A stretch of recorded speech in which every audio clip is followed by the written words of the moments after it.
We're back, everyone. Welcome to week 3 of MERMAY 2023. If you're just joining us in this video, welcome, but also leave right now and watch the last 2 videos from the series. There's a ton of information in those videos that might make this one a little easier to understand. Plus, if you're a Fakemon fan, there are 2 new additions to the Maza region decks in weeks 1 and 2 that you'll be excited to see. This week, we'll be seeing another new Maza region Mon, this time an entirely new design. I actually don't remember the last time I did one of those. I feel like it's been regional variants and redesigns for like the past 3 months. Anyway, we'll get to that bit after we see the next 6 illustrations that I did for week 3 of MERMAY, and hear the 6 new entries in Argyle Finch's log.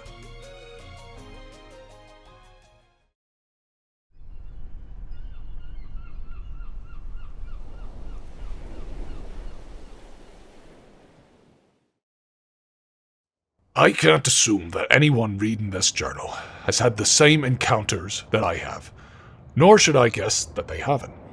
If the latter is true, forgive this next entry and its redundancy. I wish to elaborate further on my previous log, distinguishing the enigmorphs and the fish folk. This information comes straight from the horse's mouth, so to speak. My many encounters with the sentient and proud people that dwell below the waves. A healer and mother from the frigid north, a cryptic seer from the tropic shallows, a warrior from the winding waters of South America. They're all the same, and not so different from us humans as one may assume. They call themselves the Marinin.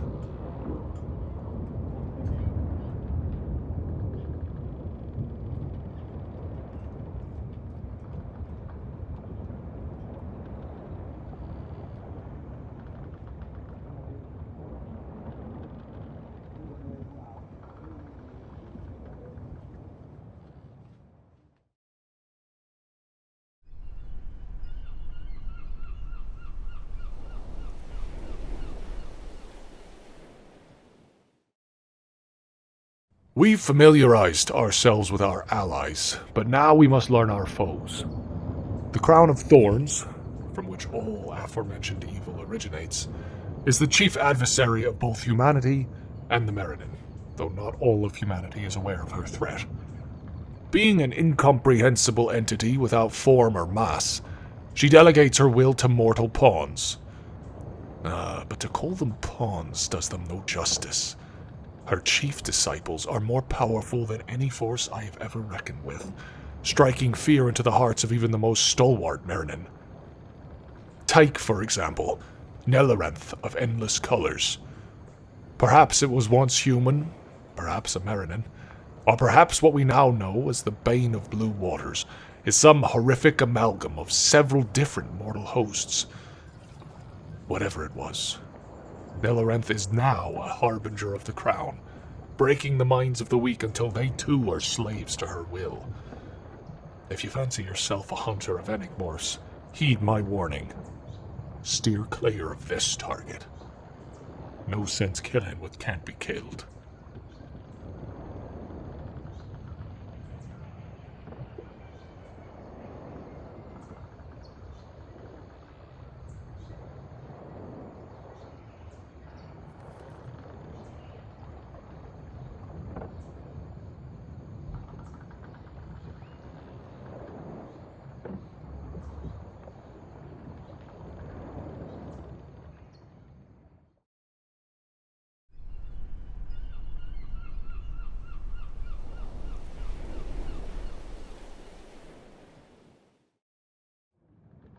There are others, too, disciples of the crown who pose a far more immediate threat to vulnerable prey.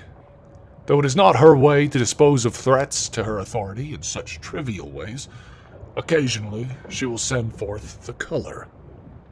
To hunt, to torture, to kill. Such is the way of us lowly mortals. Ancient cosmic entities find these impulses petty and beneath them, but do not discredit the impact they would have on our primitive minds. Ever see a man shredded to ribbons? Once he stood before me, whole and healthy. In an instant, it flashed across my vision in a blur of dark shapes and a cloud of rancid stink. Then it disappeared back below the waves, and my friend crumpled before me, unrecognizable as a singular form, let alone the man I once loved. She could have had it kill me, but where's the fun in that? A dead man fears nothing, but a man surrounded by death will never sleep again. She is strongest when our minds are broken and vulnerable.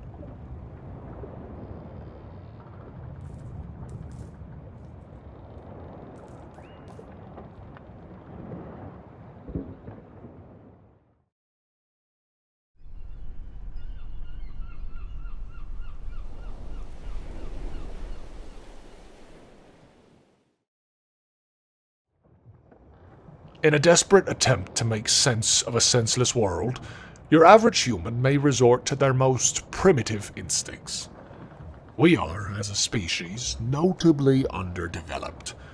To us, the rules of nature that dictated the everyday minutiae of our ancestors' lives still apply, albeit in more subtle ways. When we feel helpless, confused, or afraid, we snap into a fight-or-flight response that was once necessary to keep us alive. Some of us will flee, while others attempt to overpower whatever they perceive to be a threat. Such was the fate of whatever human would become Tai Laranmar, one of the many disciples of the Crown. She understands that a human mind is gullible enough to believe that the only two options are kill or be killed. Tai Laranmar fell victim to her ruse, and accepted her gift of power at the expense of whatever agency they had over their life and actions. Now they are but another one of her many pawns, no less prey than they had been before. Reader, I implore you, look beyond the binary of the hunters and the hunted. It is a fatal fallacy to think that there are ever only two options.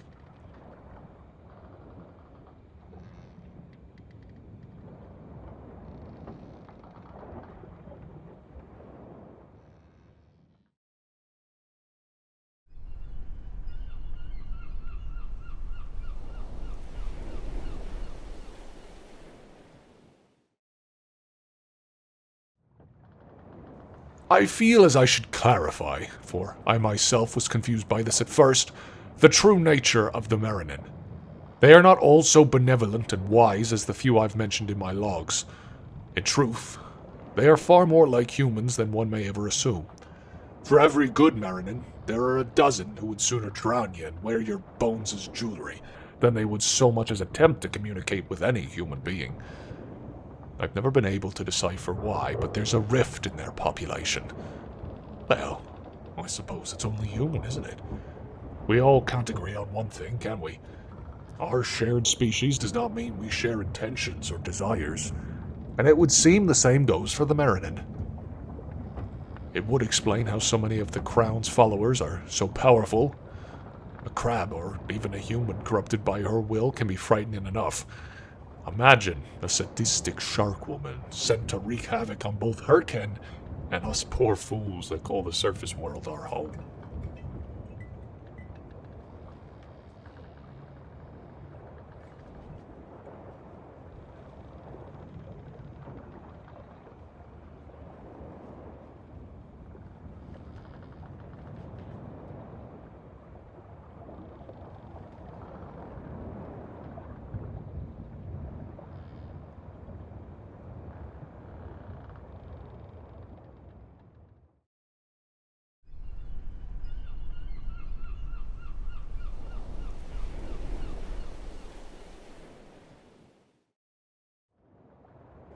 Then there are the outsiders. Like with human society, there are a reclusive few among the Marinen that refuse to take a side. These, as one may suspect, are the hardest to talk to. They speak in riddles, seem hell-bent on making everything concerning them as difficult to understand as possible. I dare say they even enjoy it. I know men like this. I knew men like this. Hell, my father was more akin to that barnacle-covered old coot than the crabs that shared his cave. You won't get any information out of them, or at least I couldn't. But what do I know? I'm just some reckless sailor in way over his head. Maybe whoever finds this journal will have the wits to solve Horseshoe's riddles. At the very least, if you ever find yourself stuck or at a dead end, seek him out. Won't be easy. If he doesn't want you to find him, you won't. But it wouldn't hurt to head down to Killiquet Cove and shout out his name. Tell him ALGAE sent you.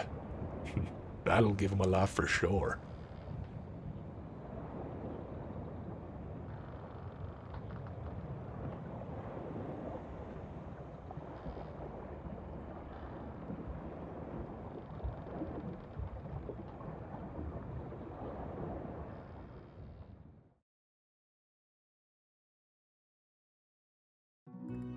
ALGAE's particular writing style can make things a little confusing, but hopefully a more clear picture is forming regarding the Enigmorphs, the Marinin, and all the other little mortals in between.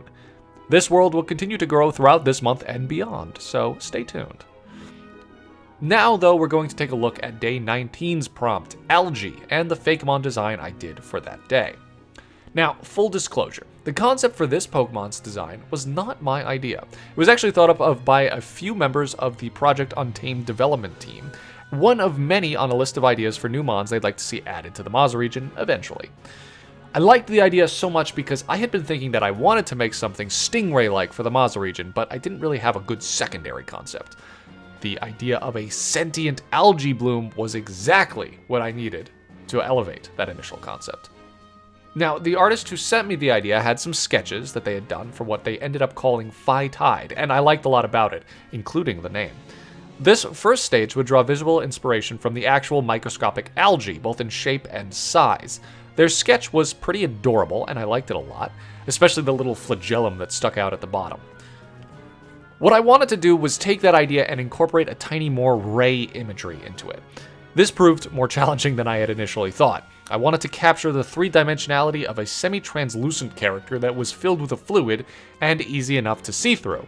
This is hard to do in any illustration, but especially with Pokemon designs.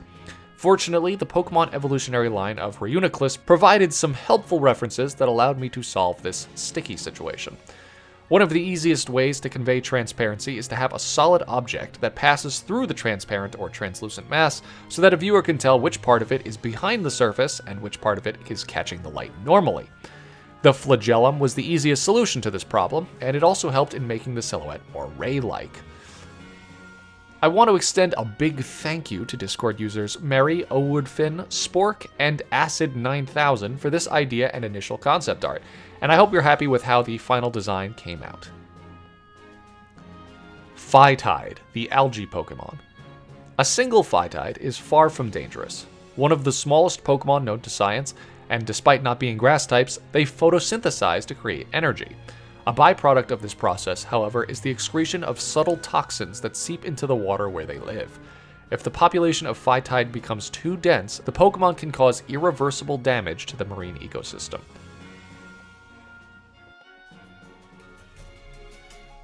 In next week's video, and the final video of MERMAY 2023, we'll take a look at Phi Tide's evolution. I hope you're as excited to see it as I am to share it with you. And of course, please enjoy a few incredible pieces of MERMAY artwork done by Subjectively fans following along with this prompt list and others. Let's give a round of applause for the badasses who stuck with it up until week 3. It is not an easy thing to do. Even I fell behind this week. Congrats to all of you. Hopefully you stick it out to the end.